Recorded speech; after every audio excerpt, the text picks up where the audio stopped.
नमस्कार, आइए शुरुआत करते हैं आज का special show. More than TV आपके बीच लेकर के आ गया है, जिसका आप इंतज़ार कर रहे थे। काफ़ी दिनों से चर्चाओं में थे कि मोर देन टीवी जल्द ही आपके लिए एक खास सौगात लेकर आ रहा है। तो हमारा पॉडकास्ट आज शुरू हो गया है। एक नया अध्याय मोर देन टीवी आपके लिए लेकर के आया है। और आज आपको बता दूं, मुझे बड़ी खुशी हो रही है ये बताने में, जहां ना पहुंचे रवि वहां पहुंचे कवि। ऐसी शख्सियत से मैं आज आपको मिलवाने वाला हूं। इस पहले एपिसोड में हमारे साथ बहुचर्चित नाम राष्ट्रीय कवि डॉक्टर अंगद धारिया जी आज हमारे साथ जुड़ रहे हैं। आज पहले एपिसोड में इनका बहुत बहुत स्वागत है। सर नमस्कार, कैसे हैं?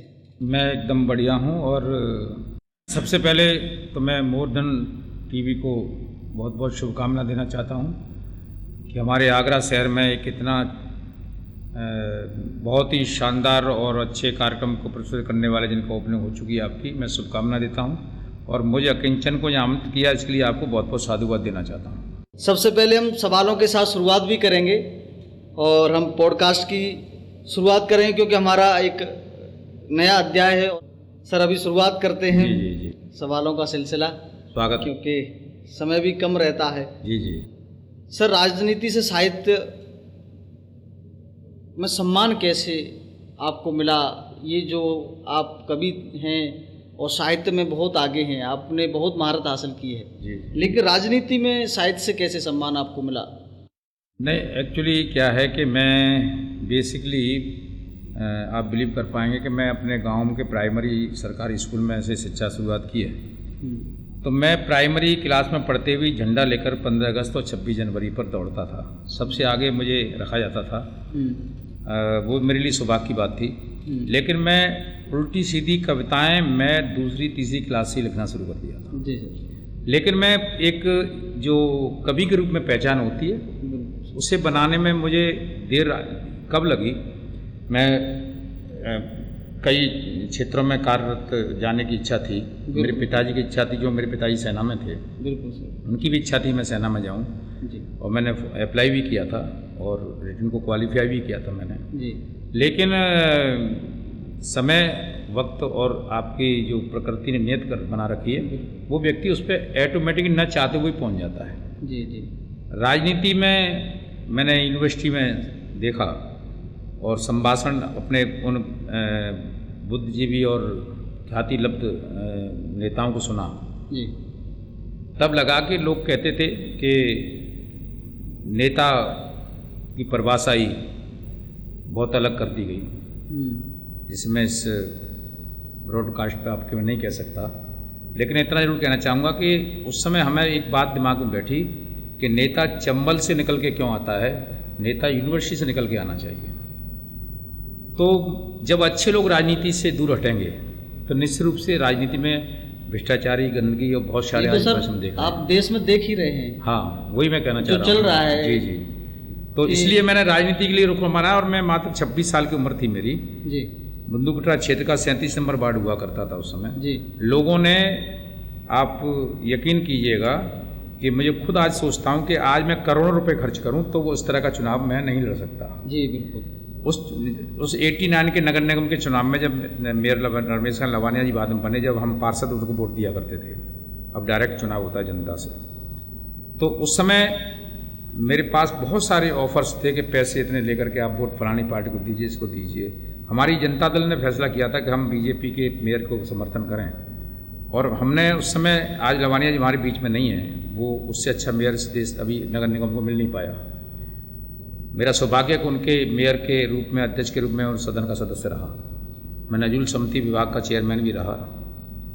लेकिन वहाँ मैंने देखा तो हमने कहा लवानिया जी से कि हम चाय भी आपकी जब पिएंगे जब आपको वोट देकर के मेयर बना दें। आज उस राजनीति का मैं बदलाव देखता हूँ तो टोटल जनमानस को भ्रमित करने वाली राजनीति में दल की। सर आपको अभी क्या लगता है कि देश में जितनी भी टिकटों का बंटवारा होता है, जी, जितनी भी टिकटें जिस भी कैंडिडेट को मिलती है, जी, तो क्या वो पैसे देकर के मिलती है या अपने राजनीतिक बल पर मिलती है? देखिए, राजनीतिक जनमानस के बीच में काम करने वालों को तो शायद 2-4% टिकट किसी को मिलती होगी। मैं नहीं कहता कि बिल्कुल शून्यता पे है, मिलती होगी, लेकिन मुझे ज़्यादातर जो पिछले 2 दशकों से जो सामने आया है वो सामने ये आया है कि एक तो आपकी राष्ट्रीय नेतृत्व से गहरी पैठ और पहचान होगी जी, उनके नीचे के नेताओं की जो उनकी कमेटी सी होती है या दाएं बाएं इर्द गिर्द उनके सिपहसालार होते हैं, उन लोगों की आप कितनी चमचागिरी अधिक कर सकते हैं जी, बिल्कुल, कितने उनकी चरण वंदना कर सकते हैं। और जो धन की आपने कहा है, ये तो ये समझिए कि सब कुछ खुलासा होने लगा है। और मुझे तो अपने इसीलिए मुझे नहीं सर, ये दिखाई देता है, इसलिए हाँ। मैंने आपके नहीं बिल्कुल, उसमें मैं आपकी बात को बिल्कुल नहीं नकार रहा। मैंने सिर्फ इतना कहा है कि सब कुछ चल रहा है और बहुत कुछ चल रहा है और इससे ऊपर भी चल रहा है जिसका क्वेश्चन आप मुझसे नहीं कर पा रहे हैं। सर, आप राजनीति में किन किन पदों पर रहे हैं? मैं एक तो 89 से 95 तक मैं पार्षद रहा और उसी दौरान नजुल विभाग का मैं चेयरमैन रहा नगर निगम में। साथ ही जो कमेटियां होती हैं, मनोरंजन कर समिति, गृह कर समिति और तमाम विभिन्न पदों पर रहा। साथ ही मैं 7 साल तक दूरसंचार सलाहकार समिति का मेंबर रहा। और पार्टी लेवल पर मैं यूथ में नगर का जिले का अध्यक्ष रहा, प्रदेश में रहा और राष्ट्रीय लोकदल का मैं नगर अध्यक्ष रहा, जनता दल का नगर अध्यक्ष रहा, युवा का नगर अध्यक्ष रहा, प्रदेश कार्यकारिणी में रहा। तो तमाम विभिन्न पदों पर काम किया। लेकिन मैं एक दिन मैं अपने गीत ऋषि आदरणीय सोम ठाकुर जी का नाम लेना चाहूँगा कि वो बहुत बड़े गीतकार हैं और हमारा सौभाग्य वो आगरा के हैं। एक बार मैं केवल गाड़ी से मुझे किसी कार्यक्रम में ले गए थे तो मुझसे बोला कि आप कविता आज पढ़िए। अच्छा जी। मैंने बड़ी झिझक के साथ कहा, अरे साहब मैं कविता कहाँ पढ़ता हूँ, लिखता जरूर हूँ। वो नहीं माने और मेरा नाम अंगद है और वो हनुमान जी का मेला लगा हुआ था। अरे वाह। हाँ, तो वहाँ उस मेले में कार्यक्रम था। उस कार्यक्रम के अंदर उन्होंने ज़बरदस्ती मुझसे कविता सुनाई और उन्होंने जो शब्द कहा, मैं उन शब्दों को कहूँगा नहीं, बहुत से कभी बुरा मान जाएंगे। खैर मैंने कविता पढ़ी। अच्छा। उसी दिन से उनका आशीर्वाद हनुमान जी का मिला, दादा सोम ठाकुर का मिला। और आप ये समझिए कि उस दिन से मैं मुझे नहीं मालूम मैं कविता लिखना जानता हूँ, व्याकरण जानता हूँ कि नहीं जानता, मुझे पता ही नहीं, लेकिन मन के जो भाव आते हैं उन भावों को अंकित करता हूँ और जनमानस के बीच में जाता हूँ। और मेरा सौभाग्य ये रहा है कि आज तक जनता ने मेरी कविताओं को बड़े मन से सुना है और मैं भी उन्हें दिल से सुनाता हूँ और कोशिश करता हूँ कि मैं जनमानस को कुछ संदेश देने का काम कर सकूँ। सर, वर्तमान में साहित्य एवं समाज में आप क्या अंतर पाते हैं? देखिएगा, वर्तमान की स्थितियाँ बड़ी विषमता भरी हैं। हर चीज़ की आज की तारीख में ब्रांडिंग है। जो जितना अधिक प्रदर्शन और बनावट और दिखावट करता है, चाहे उसकी कविता में जान है कि नहीं, साहित्यिक शब्दों का समावेश है कि नहीं, वो व्याकरण की दृष्टि से सही है कि नहीं, उसका कोई लेना देना नहीं। आप अच्छी साज सज्जा के साथ एक बड़ा नाम, बड़े बैनर के तहत आप कविता पढ़ने जाते हैं तो जनता उसको बड़ा कवि मानने लगती है। और उससे दुखद तो बात यह है कि चुटकुले जो पढ़ते हैं लोग जी, उन चुटकुलों को कविता माने। तो मेरा था कि वैसे हालांकि उन शब्दों को और बड़े कवियों ने चुरा लिया। मैंने फेसबुक पे डाला था कि कविता चले गाम की ओर, तो वो अन्य कवियों ने कर दिया ब्रांडिंग के साथ, तो मेरा शब्द दबा रह गया। तो मैं उसका नाम भी नहीं लेता, लेकिन आपके सामने कह रहा हूँ उस मन की बात को। मैंने देखा है कि शहर में जो कविता सुनते हैं, आते हैं, फॉर्मेलिटी करते हैं, चले जाते हैं। लेकिन आज कस्बों में, गाँवों में भी कविता पढ़ने का पूरे देश में अवसर मिलता है। मेरा अपना अनुभव है और मेरे अपने जो देखा है वही मैं आपको बता रहा हूँ कि गाँव में व्यक्ति आज कविता को शहर से ज़्यादा अच्छी तरह सुन रहे हैं और समझ रहे हैं। अरे, ये बड़ी खुशी की बात है। सर, वर्तमान में राजनीति का क्या स्तर है?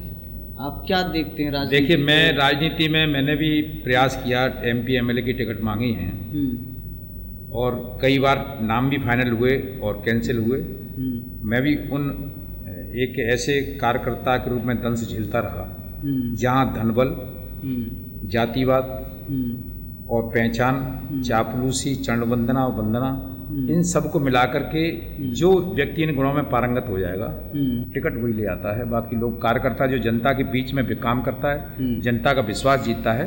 और आज तो मतलब आपने देखा होगा पहले निर्दलीय बहुत जीते थे, जनता अच्छे व्यक्तियों को जिता करके भेजती थी सदनों में। आज निर्दलीय का कोई कॉलम नहीं निकलता, क्योंकि आज इतनी ब्रांडिंग हो गई है कि हर राजनीतिक दल अपने अपने मोटो को लेकर के वो जनहित में कितने हैं इसका कोई लेना देना नहीं। लेकिन आप बीजेपी को कैसे देखते हैं? बीजेपी की जो काम करने की शैली है जी, उससे कोई पकड़ नहीं पा रहा है जी। आपको क्या लगता है, आप पकड़ पाए उसको? नहीं, मुझे पकड़ना भी नहीं है। मुझे इसलिए पकड़ना है जब कोई दल किसी की बात को सुनने तैयारी नहीं हो, किसी के आंदोलन की महत्व नहीं समझते हो।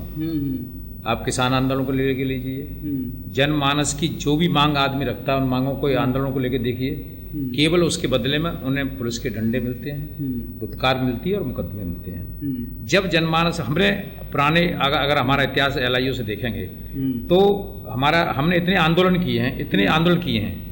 मैं समझता हूँ उस समय की सरकार के किसी का नाम नहीं ले रहा। उस समय बीजेपी की भी सरकार रही है उस सामने, उस समय कांग्रेस की सरकार लंबे समय तक रही है, जनता दल की सरकार रही है।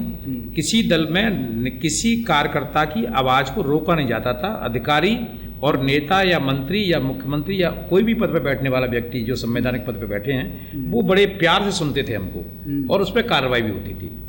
आज डर लगता है कि कोई बात हम मांग रखें जनता की तो सुबह आपके पास मुकदमा लगेगा।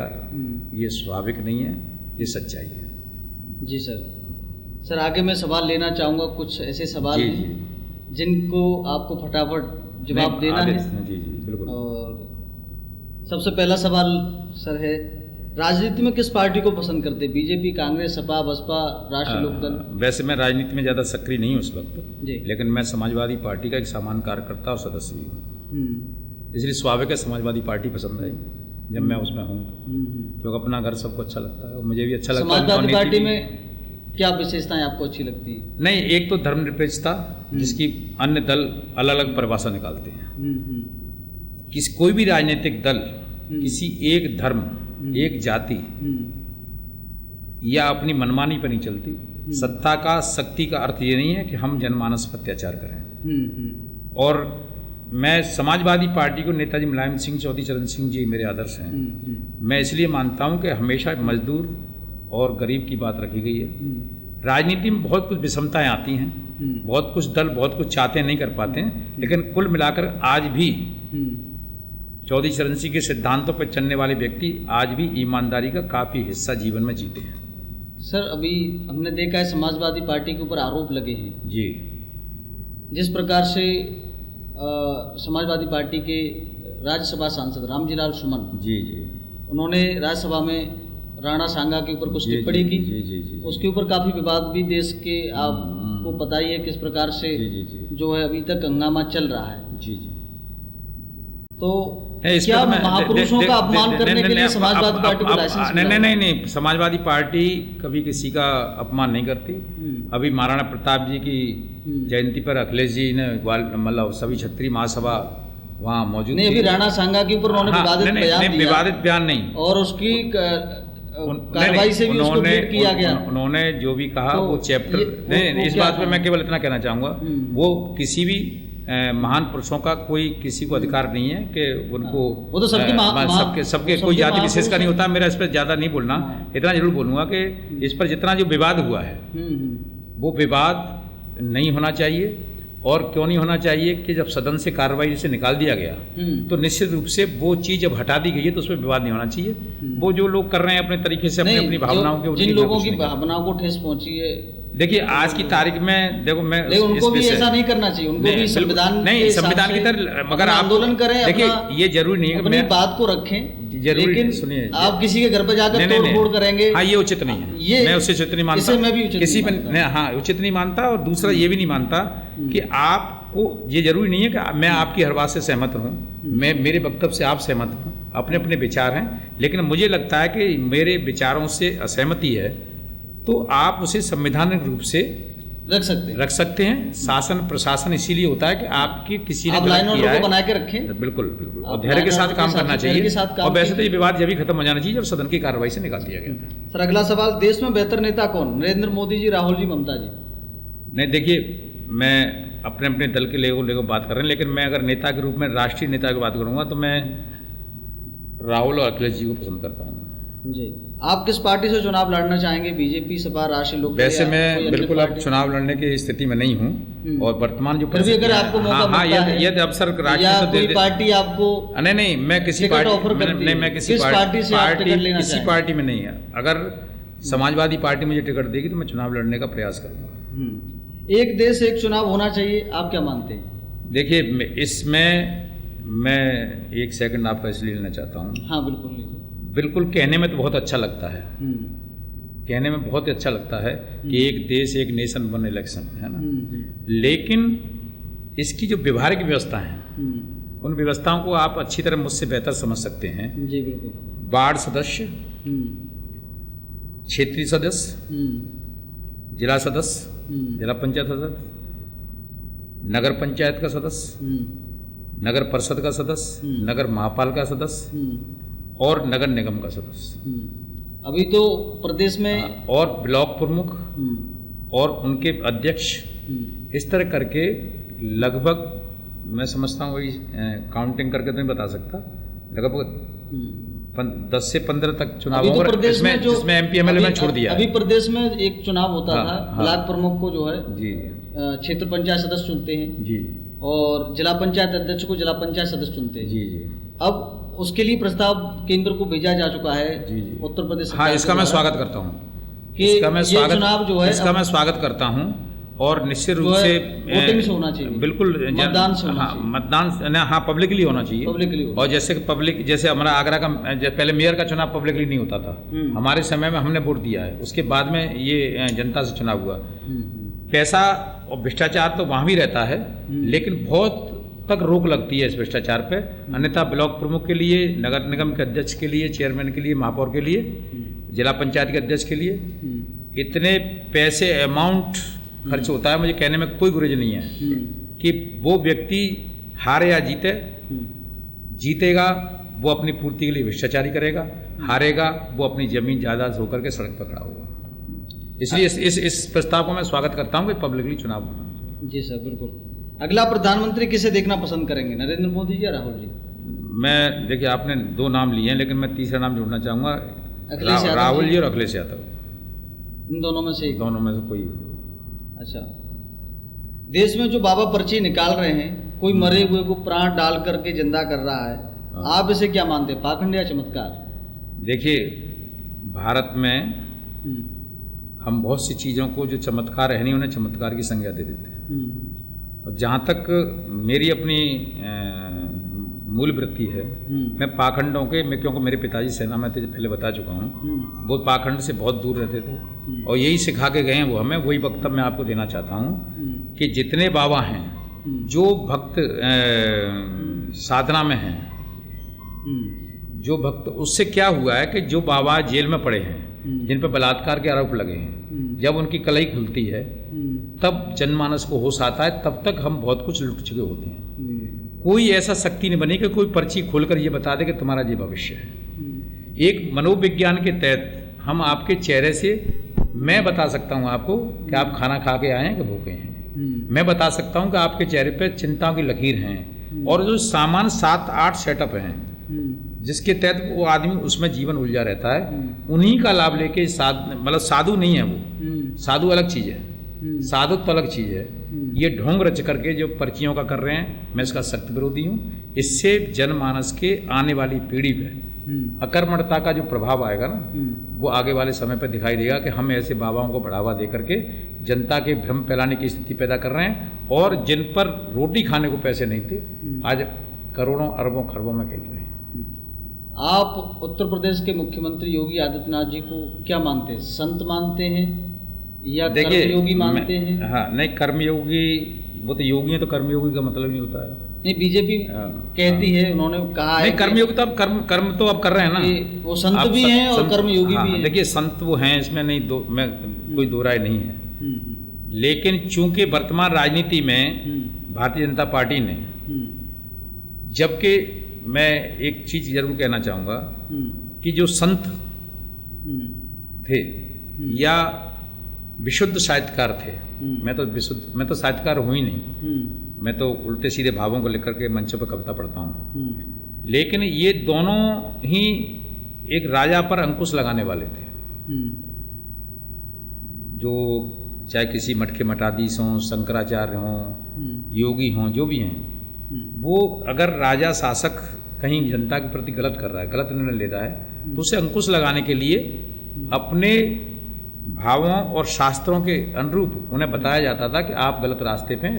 वो केवल शासक को डांटने का, राजा को डांटने का अधिकार केवल संतों पर और साहित्यकारों पर ही था।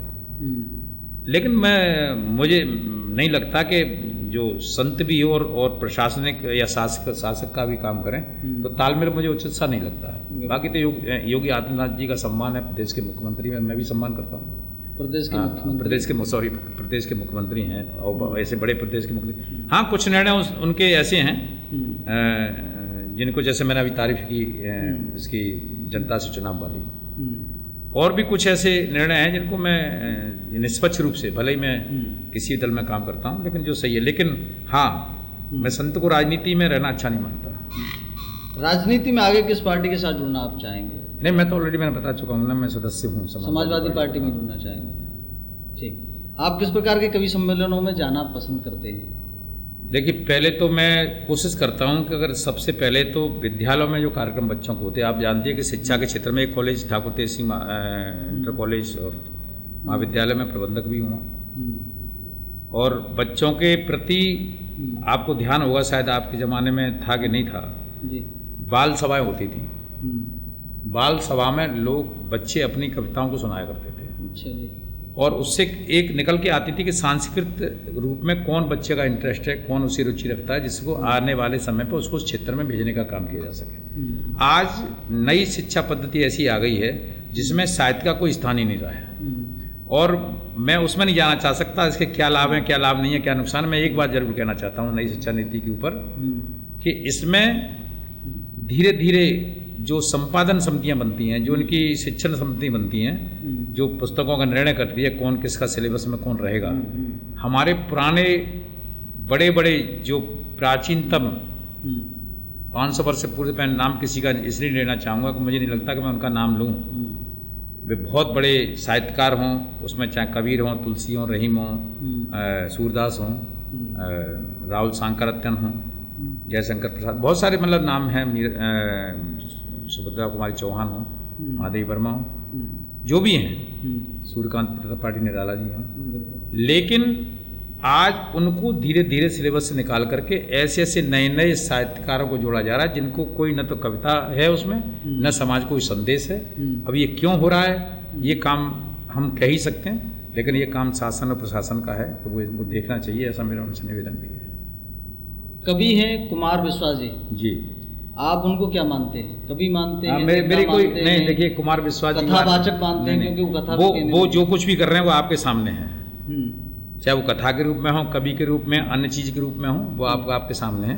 मेरी कोई विषाद नहीं है कि कुमार विश्वास भी कोई टिप्पणी करूं, वो अपने बड़े कवि हैं, मैं बड़े कवियों की चर्चा कम करता हूँ। आप देश में धाकड़ मुख्यमंत्री किसे मानते हैं? नहीं, देखिए एक नाम नहीं, देखिए धाकड़ शब्द बयानों से तो बहुत स्पष्ट होने लगे हैं, तमाम लोगों के नाम ले सकता हूँ, ऐसा कर देंगे, ये कर देंगे, वो कर देंगे, फलाना कर देंगे, लेकिन धाकड़ जो शब्द है, तो पहले तो मुझे धाकड़ फैसलों के लिए नहीं, धाकड़ शब्द से तो मुझे पहले से ही ये थोड़ा सा घृणा सी होने लगी कि अभी धाकड़ का बहुत लंबा चौड़ा छपा है मध्य प्रदेश के अंदर, है ना, तो इसलिए मैं समझता हूँ कि बाहुबली कहिए, उसे शक्तिशाली कहिए, लेकिन आज की तारीख में कोई भी, चाहे वो मंत्री है, आपके हिसाब से कौन, चाहे मंत्री, हम बता रहा हूँ, चाहे मंत्री नहीं, चाहे मंत्री हों, चाहे अन्य अधिकारी हों, एक जिस दल की सत्ता होती है उस दल का एक फॉर्मूला होता है, उस फॉर्मूले के तहत चलना होता है, अपनी मनमानी कोई नहीं कर सकता। तो इसलिए वो धाकड़ शब्द और बाहुबली का मेरे समझ में नहीं आता कि अच्छा, दूसरा मैं इस पर एक दूसरे और कहना चाहता हूँ, शक्तिशाली मैं उसे मानता हूँ जो कहीं उस पर कोई शक्ति हो नहीं, उसके बाद वो शक्तिशाली हो।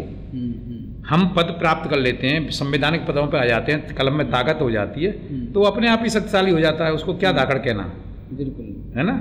इसलिए उसको मैं समझता हूँ जब कलम में ताकत आ जाती है, आज की तारीख में डीएम हो, एसएसपी हो, या कमिश्नर हो, या मुख्यमंत्री हो, कोई भी हो, अब वो उस तरह के बयान दें कि हम ये कर देंगे, भाई तुम्हें कहने की जरूरत नहीं है, आपकी तो स्वयं में कर, हाँ हम कहें तो ताकत बनती है कि भाई हम कुछ बन रहे हैं अपने लिए, और हम पे कोई ताकत नहीं है, शक्ति नहीं है जी। लेकिन आपकी तो कलम में इतनी ताकत है कि आपको तो बिना बोले ही एक चिड़िया मारते ही वो काम हो जाएगा जिसमें अपने आप शक्ति झलकती दिखाई देगी। चलिए अगला सवाल मैं लेता हूँ, यूपी में योगी आदित्यनाथ जी व अखिलेश यादव जी में से बेहतर नेता किसे मानते हैं?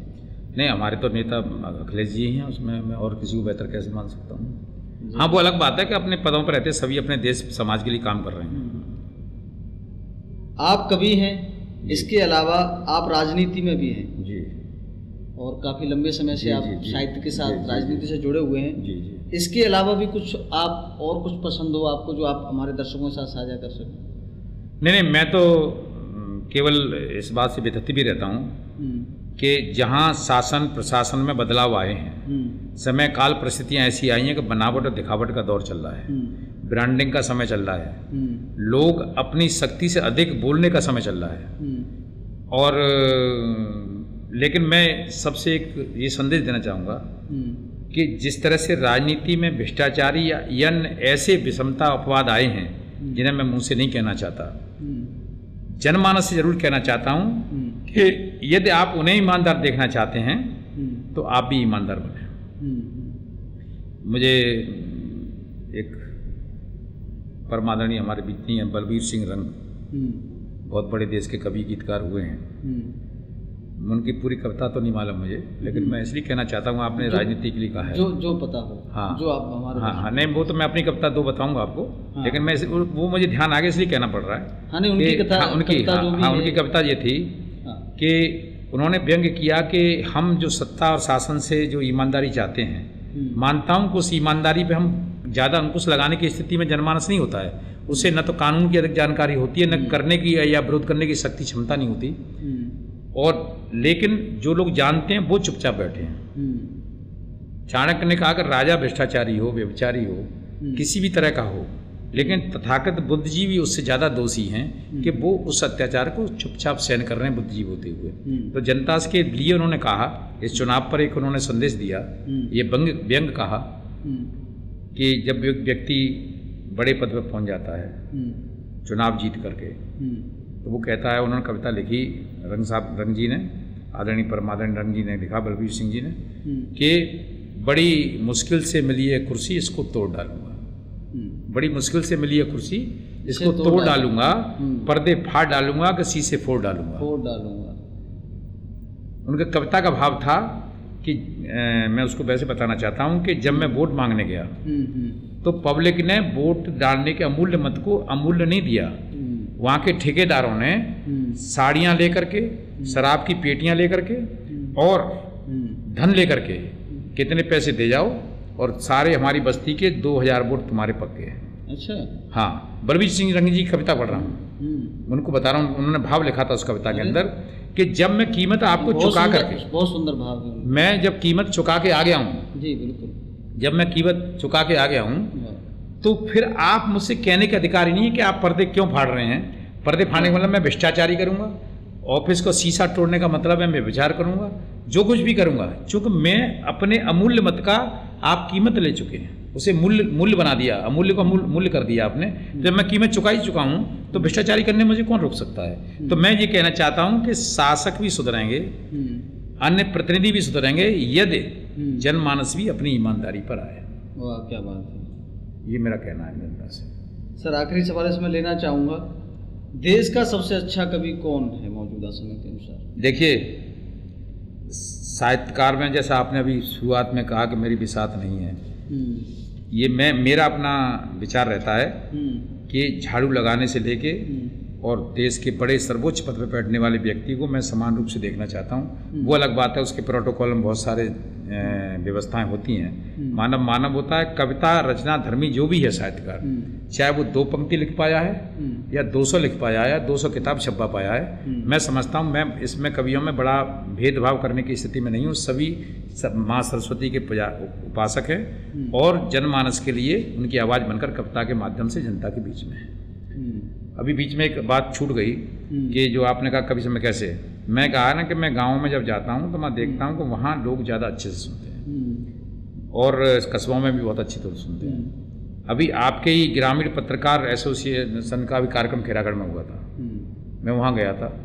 उन्होंने बहुत ही सम्मानित रूप से कहा और मेरी कविता को सराहा भी, और पत्रकार किसी को सराहा दे ये बहुत बड़ी बात है। बहुत बड़ी बात है। हाँ हाँ। अब सर लौट करके आते हैं आपके कुछ जुड़े हुए सवालों से। जी। आप एक शिक्षण संस्थान के प्रबंधक हैं। जी। वर्तमान नई शिक्षा पद्धति को कैसे मानते हैं? आज के समय में जो नई शिक्षा पद्धति आई है, मैंने कहा ना, जैसे बीच में बता चुका हूँ आपको, मैं उसके अधिक विश्लेषण में नहीं जाना चाहता, विवेचना में नहीं जाना चाहता। मैं सिर्फ इतना कहना चाहता हूँ कि आज हम जो शिक्षा बच्चों को जो बोझ बनाकर दे रहे हैं, एक हम टारगेट फिक्स नहीं कर पा रहे हैं कि किस बच्चे का बौद्धिक स्तर से।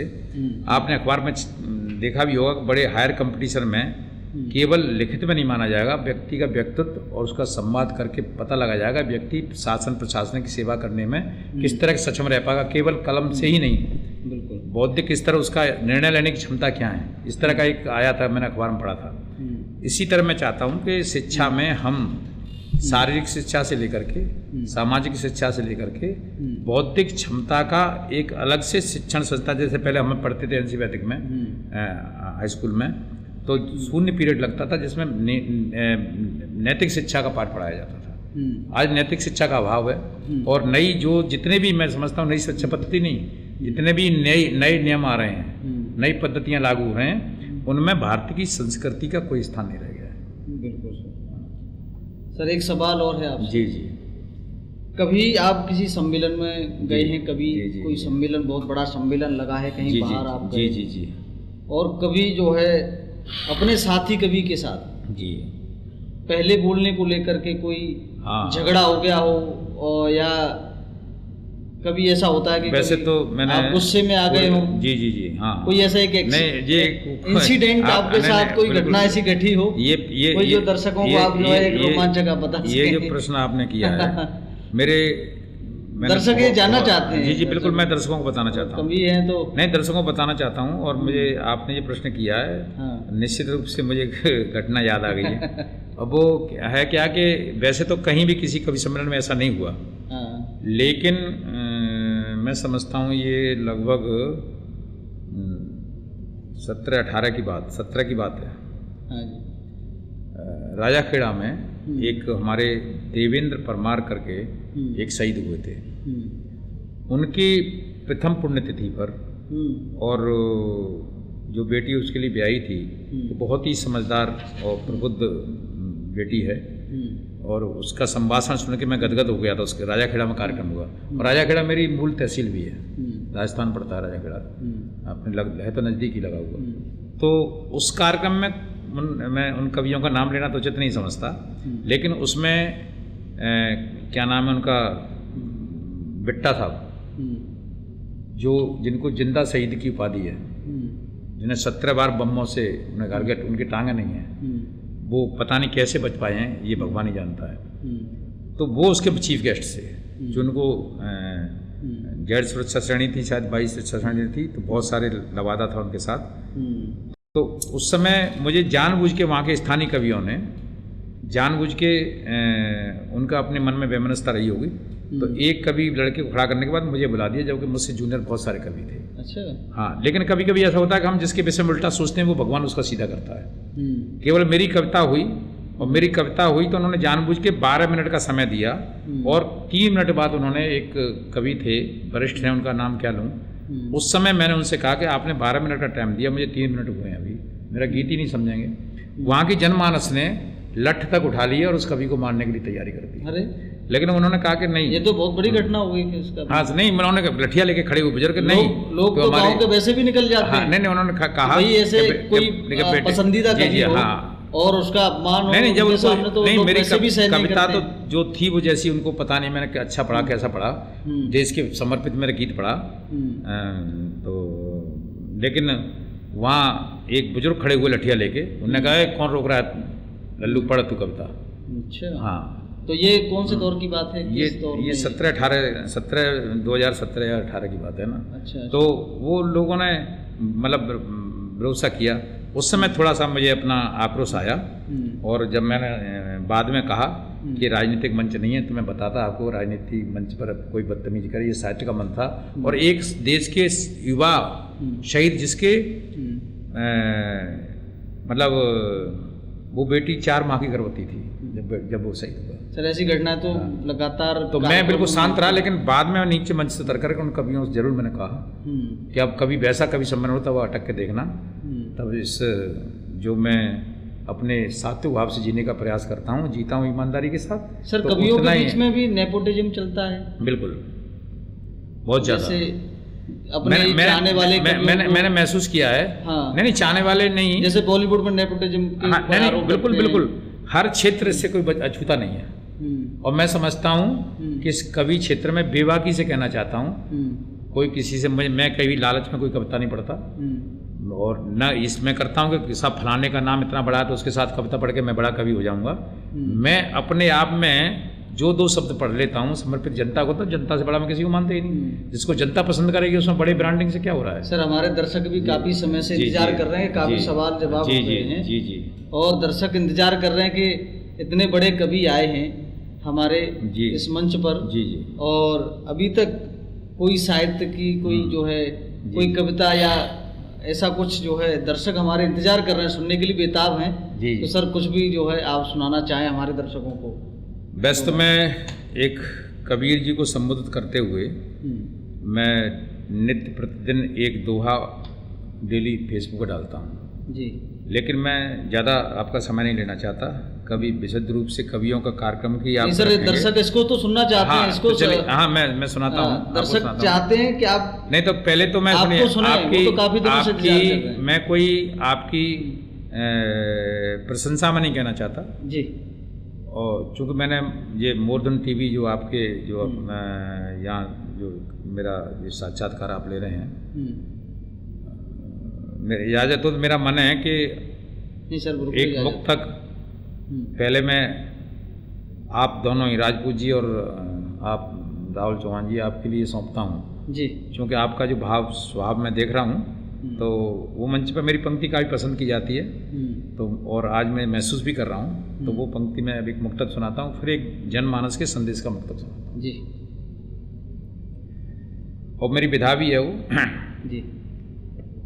कि तेरी सूरत ने मुझे पागल सा बना डाला है, तेरी सूरत ने, हमेशा खूबसूरती 2 तरह की होती है, एक बाहरी एक अंतस मन की।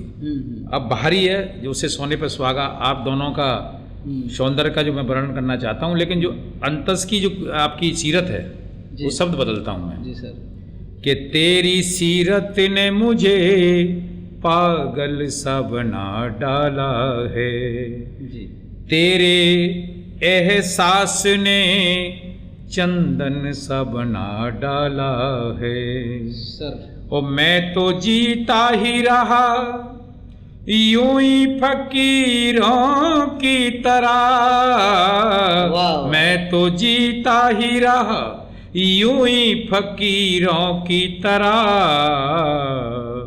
अब तो इस दिल को तेरा घर सा बना डाला है, अब तो इस दिल को तेरा घर सा बना डाला है। क्या बात है सर, दिल गदगद हो गया। और मैं एक जी सर आगे छोटे व्यक्ति की जी बड़े दिल की बात करना चाहता हूँ जी। आप किसी मॉल बाजार में जाइएगा, आपको अनुभव होगा कि अगर बिल खासकर हमारे राजपूत साहब ज़्यादा जाते होंगे मॉल में, है ना, क्योंकि इनको बहुत सारी सामग्री जरूरत पड़ती होगी, है ना, है ना। तो उसमें आप ये समझिए कि अगर वहाँ 4,892 रुपये का बिल है, हाँ, तो वो 8 रुपये पूरे काटे जाएंगे। बिल्कुल बिल्कुल, 8 रुपये। और अगर आपने विरोध किया, हाँ, तो आपको टॉफी माचिस वगैरह पकड़ा देंगे। बिल्कुल, मतलब अपनी स्वयं की खोजी बिजनेस से दोबारा बिजनेस कर देना, आपके 8 रुपये से फिर 4 रुपये कमा लेना। बिल्कुल।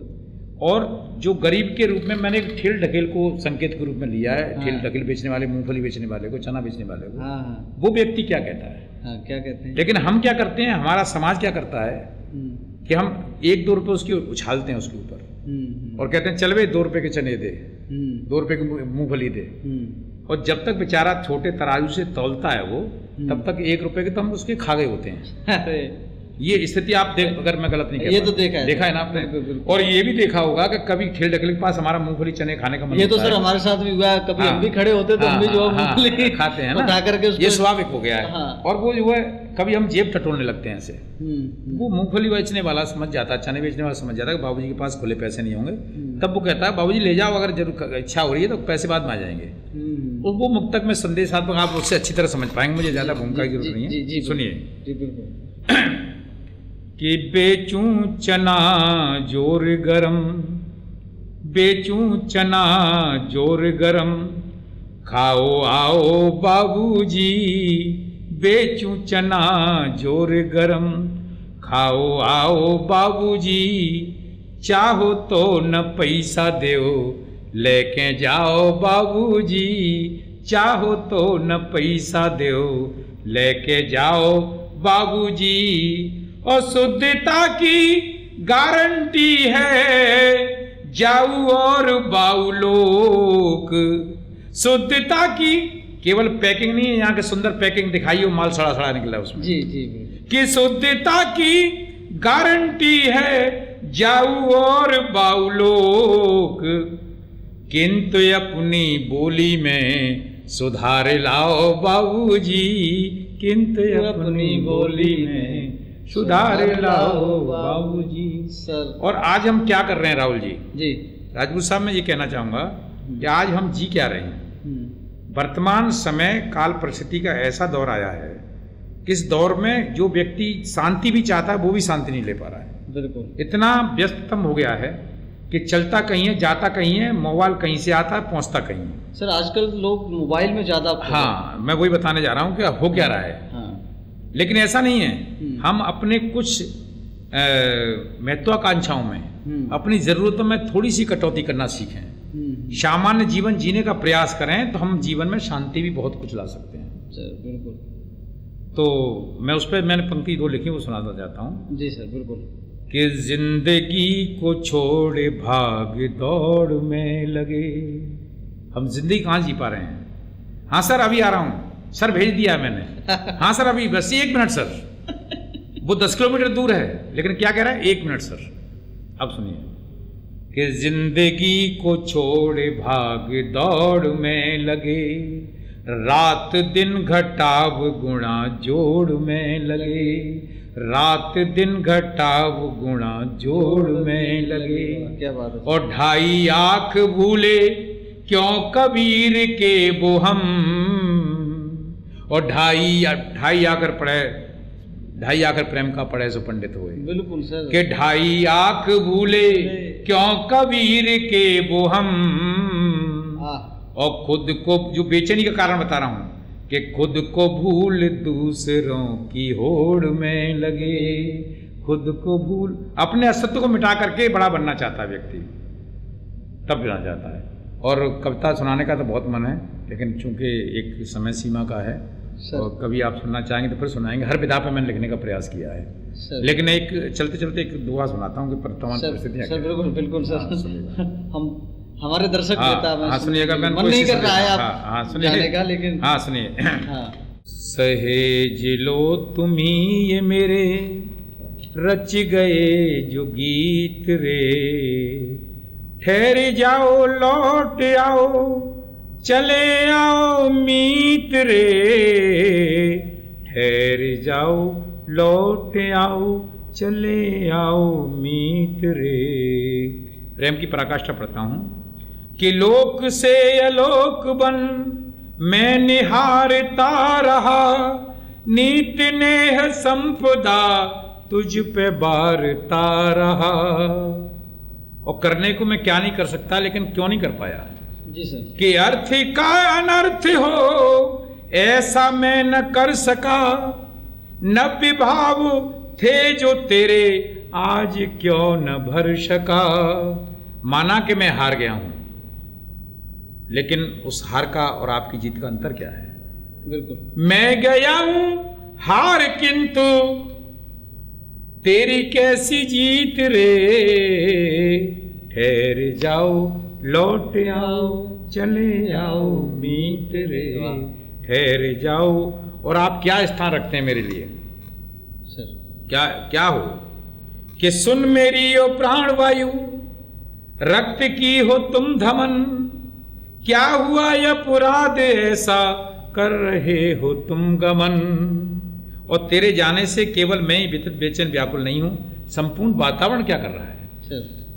सुनिएगा जी। सूखे बाग बन विहार कैसा अनुभव है, और पुष्प की सुगंध गई कुंद सा विभाव है। पुष्प की सुगंध गई कुंद सा विभाव है।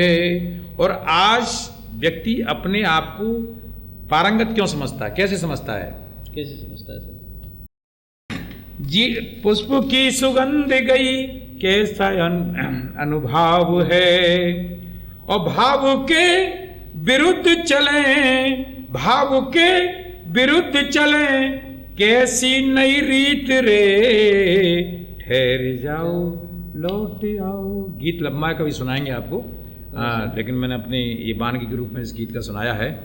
और हाँ, इस राजनीति को चलते चलते जब भी सर आप बोल रहे हैं डॉक्टर जयसिंह आर्य दिल्ली के हैं, उनकी पंक्ति को मैं कभी कभी कोट करता हूँ। जो राजनीति का जो चरित्र है जी, वो मैं आपको इन पंक्तियों के डॉक्टर जयसिंह आर्य जी की पंक्ति से सुनाता हूँ। जी सर, बिल्कुल बिल्कुल। उनका गीत एक लंबा है, लेकिन दो पंक्ति सुनाता हूँ सर। बिल्कुल। कि तन के लंबे चौड़े, तन के लंबे चौड़े ये मन के बौने हैं, और चेहरा जिनका सुंदर चमके कर्म घिनौने हैं। ये वर्तमान राजनीति, क्या राजनीति का चरित्र शुरुआत से ये रहा है। आपने कविताओं के माध्यम से पूरा विश्लेषण जो है राजनीति का पिरो के रख दिया है। एक जैसे माला में मोतियों को पिरोते हैं, उसी प्रकार से आपने कविताओं में पूरी राजनीति को आज प्रो दिया है। हमारे दर्शक भी सुन करके गदगद हो गए हैं, और मैं तो ये इंतजार कर रहे थे। जी, मैं आपसे ये उम्मीद करना चाहता हूँ जी, और वो भी उम्मीद, आप बहुत बड़े एक साहित्यकार का नाम लेना चाहता हूँ जी, डॉक्टर रामदर्श मिश्र जी। जी बिल्कुल। बहुत बड़े साहित्यकार हैं, जिनको सारस्वत सम्मान मिला है, जिन्हें अभी हाल ही में पद्मश्री भी मिली है जी। मैं उनकी 8 पंक्तियां हैं, तो उन्हें कभी कभी मैं कोट करता हूँ। तो उनमें 2 पंक्ति सुनाता हूँ आपके लिए कि मुझे उम्मीद क्या है आपसे। जी बिल्कुल। जो मैं इतना वो नहीं रखता कि मैं इस तरह ब्रॉडकास्ट हूँ, मैं तो अपनी गांव गली में कविता पढ़ता हूँ। अरे सर, आप तो मैं जो है उसको रखना चाहता हूँ चलते चलते आपके सम्मान में। सुनिए कि ऊपर की पंक्ति जो उनकी है उसमें मेरा स्वभाव है, नीचे की पंक्ति मेरे और आप दोनों के लिए है, आपके लिए है, इस मोरधन टीवी के लिए। अरे सर बिल्कुल, पेश है कि मुझे आग और पानी में रहने का अभ्यास बहुत है। अरे वाह वाह। मुझे आग और पानी में रहने का अभ्यास बहुत है, जाने क्यों तुमसे मिलने की आशा कम विश्वास बहुत है। अरे सर वाह वाह। मैं धन्यवाद करना चाहता हूँ आपका, और सभी को प्रणाम करना चाहता हूँ। आपने इतना समय दिया मुझे, इतनी मेरी बात रखने का अवसर दिया, इसके लिए पुनः आपको साधुवाद है। और पुनः आपके इस चैनल को पूरे विश्व में जो आप ब्रॉडकास्ट करते हैं, और मैं किंचन आज पूरे विश्व में जो भी 2, 4, 10, 20, 50, 100 जो भी सुनेंगे, वो मेरे लिए करोड़ों की संख्या में हैं। और मैं पुनः धन्यवाद देना चाहता हूँ आपका, और साधुवाद देते हुए मैं चाहता हूँ समाज सच्चाई ईमानदारी अपने कर्तव्य पर निर्भर करना है। सर आपको पूरा देश सुनेगा। जी, जी, जी। और मैं चाहता हूँ कि पूरा देश आज जिस प्रकार से समाज के अंदर जो जी, चल रहा है, जी जी आपके आदर्शों पर चलें जी। और जो आपने अपनी कविता के माध्यम से जो जी। संदेश दिया है, जो मैसेज दिया है, उसको जी। ऊपर अमल करें। तो दर्शकों, इसी के साथ आज हमारे साथ एक पॉडकास्ट के माध्यम से एक अध्याय का शुरुआत हुआ है। मोरधन टीवी आपके लिए जी। जो शुरुआत लेकर के आया है, पहला एपिसोड था हमारा। कुछ ही दिन बाद एक हमारा खास कार्यक्रम भी आने वाला है, बोल भारत बोल, जिसका आप पीछे बैनर भी देख रहे हैं, स्टैंडी भी देख रहे हैं। जी जी। ये कार्यक्रम भी कुछ दिन बाद शुरू होने वाला है। तो आप हमारे साथ हमारे खास मेहमान को सुन रहे थे, जिनके स्वर को सुनकर मंत्र मुग्ध हो जाते हैं। ऐसा स्वर, ऐसा कंठ माँ सरस्वती की इनके ऊपर कृपा है और मैं चाहता हूँ इस प्रकार से आप बने रहें। अभी आपको लग रहा होगा लेकिन स्वास्थ्य कुछ ठीक नहीं है। नहीं, मैंने अभी 8-10 दिन पहले हॉस्पिटल से छुट्टी लेके आया हूँ। मेरे स्टोन अब भी यूरेटर में है और आप मेरे चेहरे से भी शायद भांप पा रहे होंगे। अरे नहीं सर। हाँ, लेकिन मैं यहाँ आकर के अपने आप को ऊर्जित महसूस कर रहा हूँ। तो आज का समय देने के लिए सर आपका बहुत बहुत धन्यवाद। इसी के साथ बहुत जो है मैं दर्शकों से विदा लेना चाहूँगा। आप सुन रहे थे हमारे खास मेहमान आज के, और एक राष्ट्रीय कवि डॉक्टर अंगद धारिया जी को धन्यवाद आपका। इसी के साथ नमस्कार। देखते रहिए, बने रहिए हमारा खास पॉडकास्ट राहुल चौहान के साथ। नमस्कार।